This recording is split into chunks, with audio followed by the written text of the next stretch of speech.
So coming up right now is Talk Your Talk. And I think our guest is on the line. It's a big man, yes, from a place up north, a Jamaican, who's doing quite a bit to make sure that Jamaicans who have someone who can represent them and keeping in touch and helping to also get our culture going there in North America. I spoke to someone last night and they said to me, Vernon, he is seen. He is, you can know that he is there. There are some officials, when they are there, but you really don't know that they are there.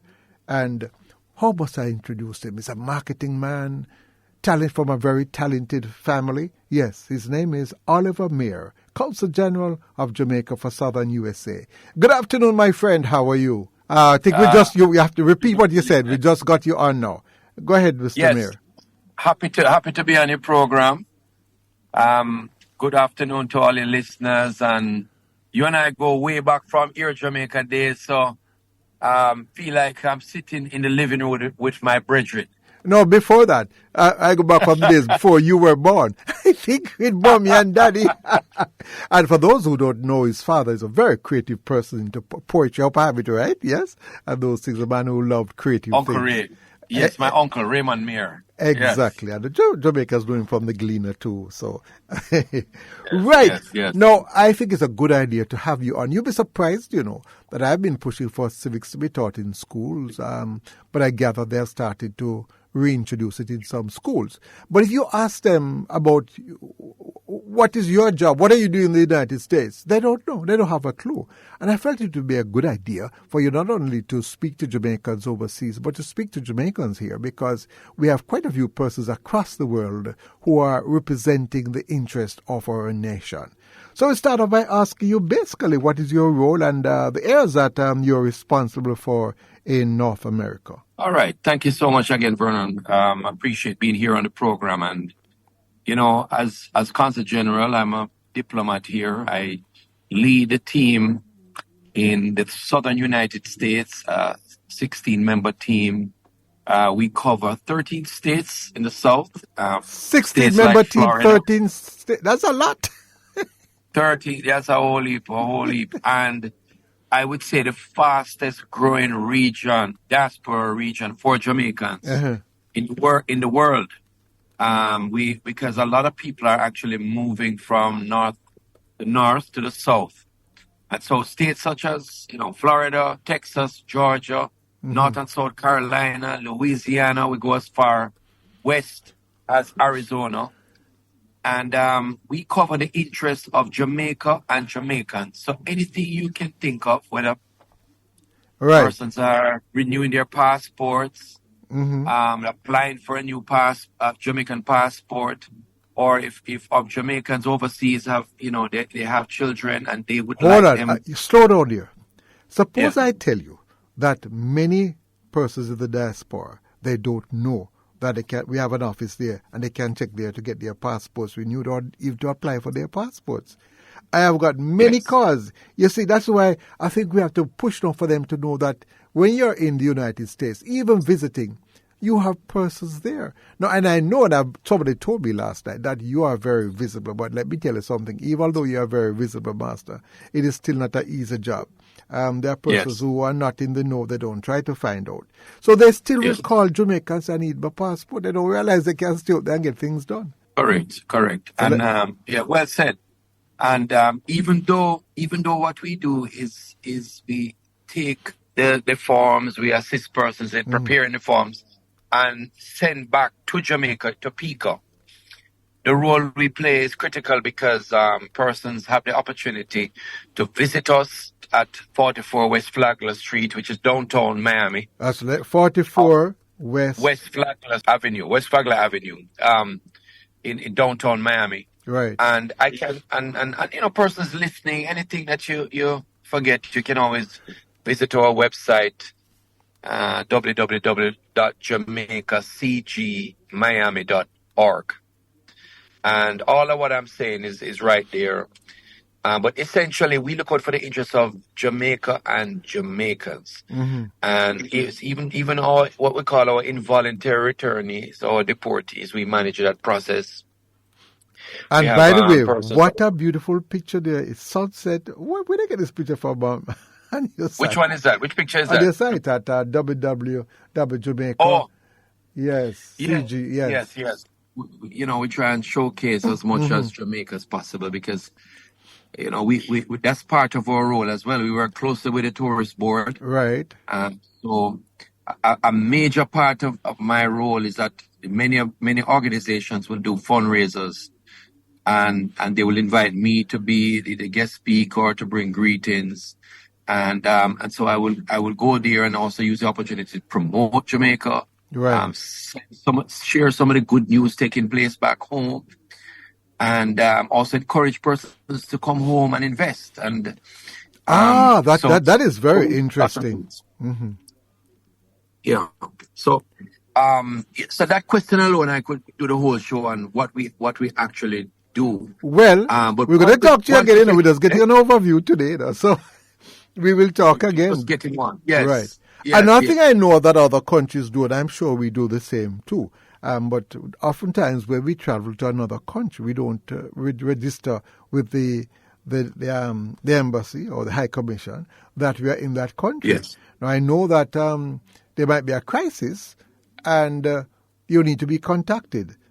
Do you offer that service? So if I'm in America for, say, a month, I can register with you. So if there's a problem, you know where to find me. Definitely. And we encourage that because I give you a quick example. Right. When during COVID, when the borders were closed to Jamaica. Oh, yes, I remember that. For 2 months, we had about 2,500 Jamaicans stuck wanting to go back to Jamaica and working with the community. We were able to find housing for many persons. What? Doctors, medical support. Really? And food.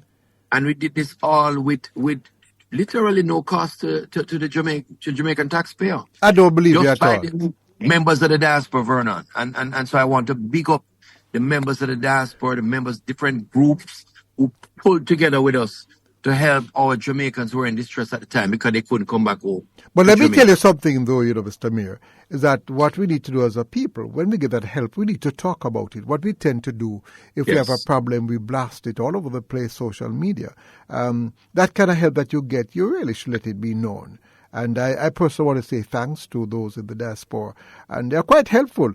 I gather also that you yourself, but I'm not surprised too, because you're into that. A lot of the things you do it because you're naturally that way. I understand that you also are helping to promote Jamaican culture. That is very important because when persons go to another country, they can end up getting a culture shock.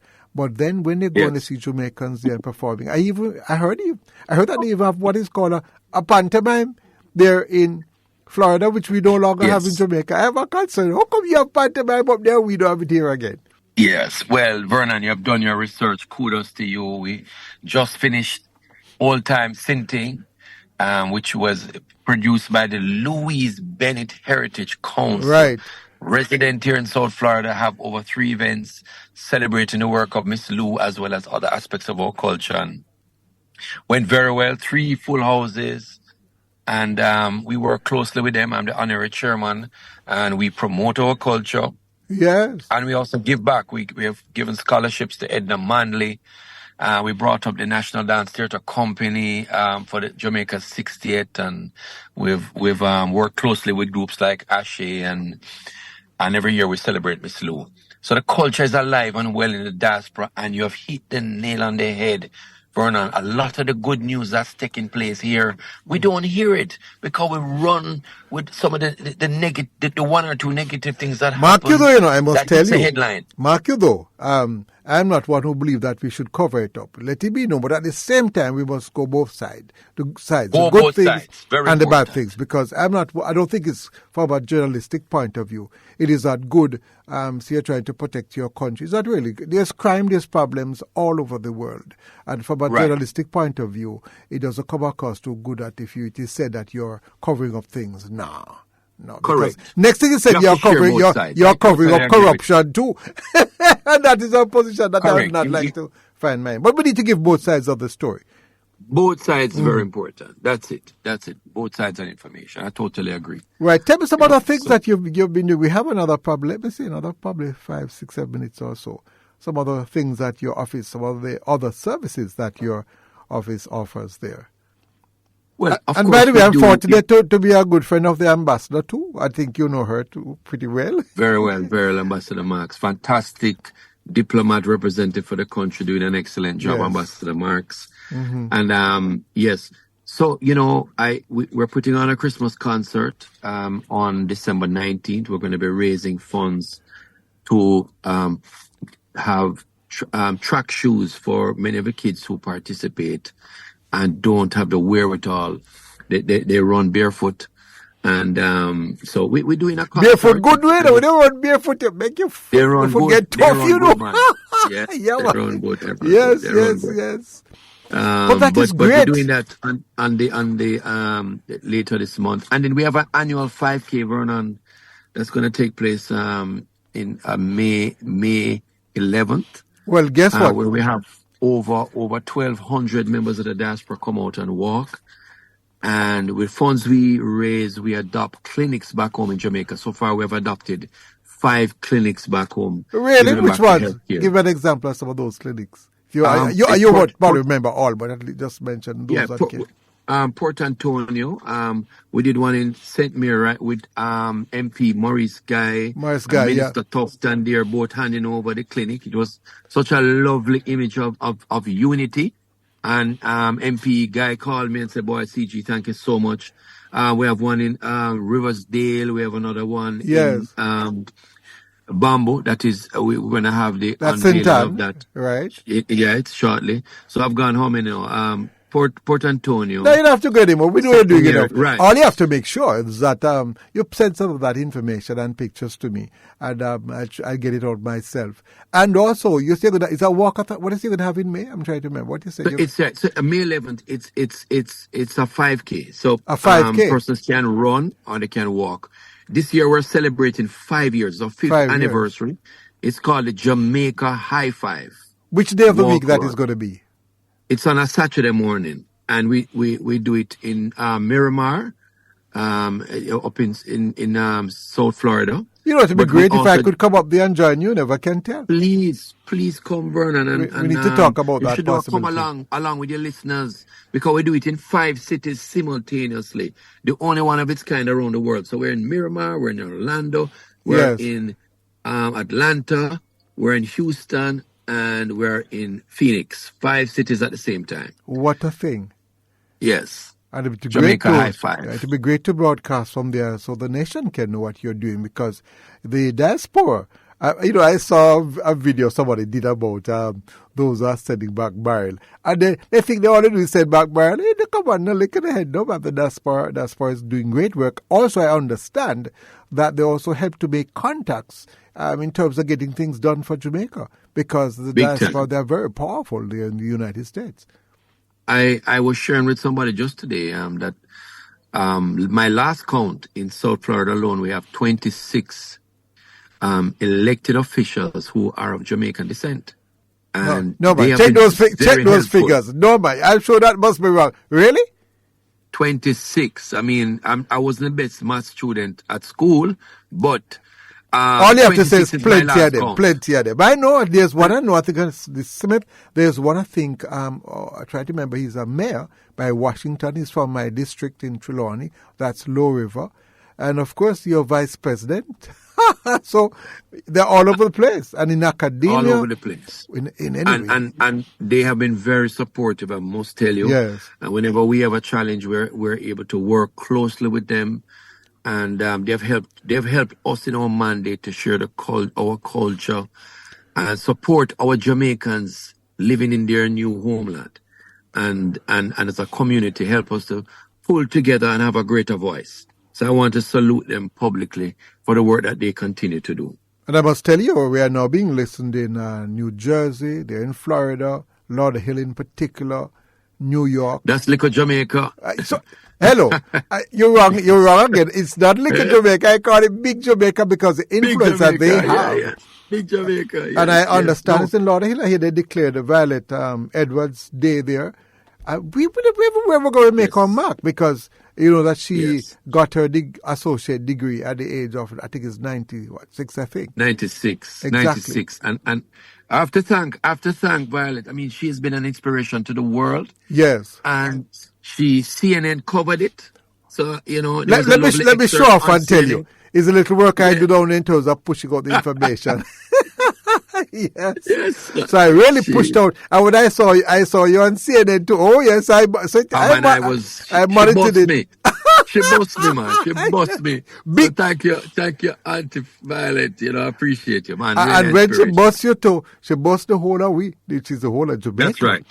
Yeah, That's right. Because that was seen right across the world. Definitely. And, you know, it just says that at whatever age we are, we can accomplish and use the God-given talents that we have received at birth.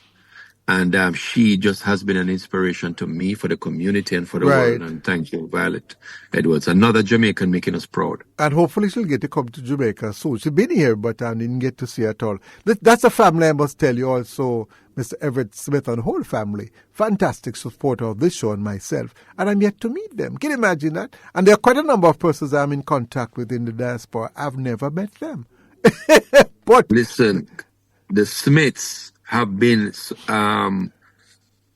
one of my biggest supporters. Yes. Colin Smith. He was on last week, on the show last week, Colin, Yeah, Colin. Very, very supportive. Goes the extra mile for the diaspora all the time, and for us at the consulate, and he and his family, very, very supportive. So I want to also big him up. Very talented. He's the man that's the person who really ensured that the production, the pantomime took place. He produced it. I think it was his vision. Right. Written by Norma Darby and the late Easton Lee. Fantastic production, and he's the one that really ensured Norma is still going strong, and Easton Lee has passed on. And yes. So, you know, and God rest his soul, and Mrs. Darby was there. We recognized her publicly at the show, and such a wonderful lady, you know. Talented woman too. That's another thing. We have some very talented Jamaicans, even in dance, and I've had a Consul there, Rod, who's doing pretty well. So quite a few of them are doing pretty well in the diaspora in terms of being the talent. And even in academia, you have quite a few there. I'm trying to remember one who's dean of, I think it's New York City, New York University. Come on, I will call him privately. The man is our professor, I think. While you jog the memory, we have like Dr. Rupert Rudd, who is at... Yes. Oh, it's Michael Salmon. Michael Salmon. Michael Salmon. He's in New York. Salmon, yeah. Dr. Rupert Rudd at FAU here in South Florida. Yes. Leading in academia as well, you know. So we have, I should tell you, let me bust this on your show first. Nobody knows this. What I'm about to say will be said for the first time in the public here on your show. Breaking news. Breaking news. We will officially launch our first literary festival from the consulate called Jamaica Brew, which will be a literary film and coffee festival. You're hearing it for the first time, January 20th, where we will have several readers, noted readers, including Mr. Kai Miller, one of the very best out of Jamaica. And we'll have a number of short films that will be shown, and we will be promoting Jamaica Blue Mountain Coffee. All participants will receive it. And by the way, you know, Jamaican Kwame, I can't remember his surname now. Kwame Dawes, right. Yes. He got an international from Calabash fame. International award recently. I must tell the head of the National Library, Ms. Lashley, about that event you're going to have in January. Yes, and I'm sure after persons hear this interview, because we know people, thousands and thousands of persons are listening in. And so they can reach out to me directly, at my Instagram page, Mair Oliver, or Facebook, Oliver Mair. And if you'd like some more information on how to participate in the festival or details on where it's taking place, etc., reach out to me. It's January 20th, starting at 10 a.m. in the morning at the Broward Library, which is in Plantation in South Florida. Right. And we're going to have writers coming from all over Jamaica. We'll have a second left. Have to run. But yes. Consular Oliver Mair, I want to thank you very much. And I don't know if this is a first, but we definitely want to link with our diplomatic folks abroad and to help to keep us abreast. And I know you report to government, but also you represent the people for us to know what's happening. Oh, listen, I am not just the Consul General. Yeah. As I tell my constituents, I am your Consul General. Right. So I'm here to work for everybody, not just the rich and famous or the more popular ones in the community, but everybody. So and I must tell you, to me, and I work as a public servant. Right. So I want to thank you very much, my brother. And we're going to be talking with you in the future and keeping in touch with the diaspora, because we want to be the station which is the link with the diaspora. Have a wonderful day, my friend. Same to you. And one love to all your listeners. One love. There you have it there, Oliver Mair. You're listening to Spot On with Vernon Darby, the People's Program, the People's University, the People's Parliament.